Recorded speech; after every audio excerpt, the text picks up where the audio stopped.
உன்னை தெய்வம் என்பதா, குருநாதன் என்பதா, என்னை பார்த்து பார்த்து வளர்ப்பதனால் அன்னை என்பதா, உன்னை கடவுள் என்பதா, கருணை வடிவம் என்பதா, உன்னை கடவுள் என்பதா, கருணை வடிவம் என்பதா, ஐயா ஞானதானம் தந்த உன்னை தந்தை என்பதா, உன்னை தெய்வம் என்பதா, குருநாதன் என்பதா, என்னை பார்த்து பார்த்து வளர்ப்பதனால் அன்னை என்பதா, சேரும் செல்வம் எல்லாம் உன் அருளன்றோ,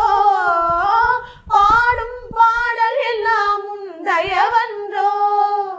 சேரும் செல்வம் எல்லாம் உன் அருளன்றோ,